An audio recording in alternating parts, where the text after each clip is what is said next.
ngayong araw nga kasama ko ng mga kasama ko. Ang lalambat kami. Siyempre hindi mawawala yung food trip na naman dyan. Tsaka naglalakad na nga yung mga kasama ko puntang ilalim. Kasi magtataktak na kami ng lambat. Tapos niya naglambat na nga sila, nagtaktak na dyan si Kuya Noy. Tapos nakita ko naman dumaan yung eroplano. Siyempre dinaan ko na naman sa video ko. Tsaka linapitan ko nga dyan sila Kuya Noy. Diyan dami talaga na tumuong namin ng mga banak. Siya lalaki ng banak para mga bangus ng kalalaki. Siguro kulang-kulang kalahating kilo dyan pag kinilo mo yan. Kaya mamaya mayroon na kaming pang food trip. Sasabawin namin yan mamaya. O kaya mag-iihaw kami. Basta kung anong luto yan na masarap. Kaya mayroon na naman siya nakuha malaki. Inuna niya muna yung malaki. Hindi niya muna pinansin yung maliit. At tapos tinaas-taas pa nga ng kasama ko yung amin huli dyan. Si Bungkol pala yun. Ewan ko ba kung bakit Bungkol yung pangalan niya. James lang naman. Pagkatapos niyan, mayroon na naman siya tumuong na malaki. Tsaka sinisid ko nga sila alim, binidyohan ko kung sabi kung maganda tingnan. Tsaka siyempre, nisnab na naman niya yung maliliit. Inuuna niyo muna malaki. Siyempre, inuuna yung malaki. Baka mamaya makawala na naman yung malalaki. Sayang yung malalaki, kaya inuuna niya. Tsaka yun, nahirapan nga siya kumuha ng maliliit kasi yung maliliit talaga pag nakatuong sa lambat, mahirap kunin kasi pasok talaga yung ulo. Tsaka yun nga, sinisid ko sa ilalim. At tsaka hindi naman gaano ka ilalim yan. Hanggang baywang yan, hanggang pusod. Binidyoan ko yung mga kuha namin. Ang dami talagang tumuong na maliliit na mga isda. Pero pwede na rin yan, pambenta namin yan. Pampaksiw, masarap yan pampaksiw. Ang tawag pala sa amin yan, danggit. Ewan ko po kung anong tawag sa inyo. Comment lang kayo. Basta dito sa amin, danggit. Masarap yan paksiw. Paksiwin mo yung sa suka. Medyo maasim-asim. Masarap yan. Kaya yung binidyo ko, kala ko sirena, legs ng sirena, yung kasama ko pala yan, nakatayo. So binidyo ko pa nga kasi mahaba yung lambat namin dyan. Kaya tumayo muna ako kasi hindi ko kaya, hindi ako makahinga. Tapos sinisid ko na naman yung ilalim, ang dami talaga namin huling mga isda. Kaya sabi ko, swerte kami ngayong araw. Siguro makakapagbenta yung mga kasama ko. Tapos yung party ko dyan pala, akin lang naman, ipapang ulam lang namin. Sa ngayon, medyo maganda yung kuha ng aking video. Mayroon kami nakuha na naman dyan sa medyo ilalim namin. Aywan kung anong tawag dun sa isda yun. Tapos mayroon pa nga kami nakuha pusit. Nagpipiglas nga yung pusit. Kaya sabi ko baka makawala yung pusit. Kaya yun, umaata na, lumalabas yung ata. Aywan kung anong tawag dyan sa isda. Yung parang may labungan ata yan. Pero hindi yan labungan. Ano ata ang tawag dyan. Basta masarap yan sa paksiw. Yung mga ganyan isda o kaya sa sabaw, masarap yan lalo na sa pagsariwang sariwa. Kakakuha mo lang galing dagat. At saka mayroon pa kami yan, yung masakit yan pag nakatinik. Pag natinik ka yan, masakit talaga kasi tawag dito sa amin yun, parang danggit yung mga tawag sa amin. Kaya pag nahawakan mo yung tinik niya tapos nagpiglas yan, talagang masakit yan pag nakatinik. Kaya sobrang linaw talaga ng camera ko dyan.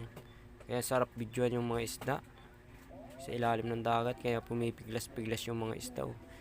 Kaya marami kami ngayon mamayang pambinta. Kaya swerte talaga kami, hindi ko masabi talaga na swerte talaga kami ngayong araw.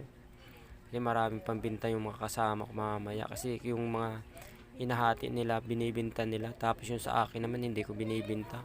Pinang-uulam ko lang yan. Ayun, mayroon pa kami nakuha dyan. Akala ko patay na yun. Ginalaw ko nga. Pumipiglas pa yung tawag doon sa amin. Parang putian na isda. Tsaka yung isa naman, nakala ko patay yan. Yung pala, buhay. Tsaka yung danggit niya, hawakan ko sana. Kaya lang hindi ako nakapahawak kasi mamaya matinik ako. Pagkatapos niyan, pumunta na nga kami dyan sa tabi. Naglalakad na kami. Kaya sabi ko sa kasama ko, ilabas niya yung mga kuha namin ng malalaking banak. Kasi ating picturean, gagawin natin, iihawin natin o kaya sabaw. Kaya sabi pala ni Kuya isabaw na lang namin kasi mamaya may dala daw kaming gulay. Kaya, sobrang lalaki talaga ng nahuli namin mga banak. Yung iba naman hindi naman kalaki yan, pero malaki na rin yan. Meron talaga kami nakuha dyan, mga siguro kalahating kilo. Yun ang amin sinabaw, yung 2 piraso. Yung nahuli pala namin yan, ilang piraso yun, 6 ata yun. Maganda na rin yan kasi swerte talaga. Tinataas-taas pa nga namin ng kasama kong bata, si Bungkol. Sabi ko sa kanya, itaas niya kasi pipicturean kita. Itinaas niya naman kaya pipicturean ko siya. Sabi ko sa kanya, ako naman. Kasi gagawin ko yan, thumbnail ng aming video. Kaya tinaas ko nga. Pagkatapos nga niyan, may binibilang-bilang niya pa. Parang tinatansya ka niya kung gaano kabigat. Meron pa nga bata lumapit sa amin yan, sabi ng bata sa amin. Sa amin na lumapit dyan, kasi sabi, dami daw namin huli. Kaya sabi ko, anong may yung mga nakuha mo dyan, tagunhason pala yung pinangkuha niya kasi hubas ngayon dito sa amin, low tide. Kaya lininisan ni Bungkol yung isda. Kaya si Kuya Coronoy naman nag-prepare siya ng mga pang namin, pang ulam. Nilagyan niya pala yung sabaw namin. Sasabawin niya sa iba. Iiba dito gagawin niyang pang-asim. Kaya yung mga kasama ko naman dyan, naglinis na sila ng Inimay niya nila yung alugbati yung dala namin. Ay pala, talbos ng kamuti, hindi pala alugbati yun. Kaya yung kuya naman nagsindi na siya. Tsaka binidyo ko yung kaldero namin. Tsaka yun nga, patapos nga kulo niya, tinatanggal niya na yung bula ng tapos dinudunot niya yung pinipisa niya yung iba para mamaya paghigop namin ng sabaw. Maasim-asim at tsaka sarap nga videoan yung kapaligiran. Binidyo ko nga dito sa amin sa mangrove. Kasi maraming mga puno. Tsaka laki talaga ng mga ng mga hubasan kasi dito sa amin malaki pag humubas pag nag-low tide. Kaya naupo yung mga kasama ko, binidyohan ko muna yung mga kasama ko. Kaya lumapit din ako dyan sa kanya, sabi ko sali ako sa kanila sa picture. Kaya naupo na ako. Sabi ko sa gitna lang ako uupo. Katapos nga yan, tinikman na ni Kuya kasi kulo na raw yun tinuluto naming ulam. Tsaka pagkatapos nga, linagay niya yung gulay. Tapos nga yan, eatings niya, food trip na naman kami dyan. Una ko sinandok muna yung dyan.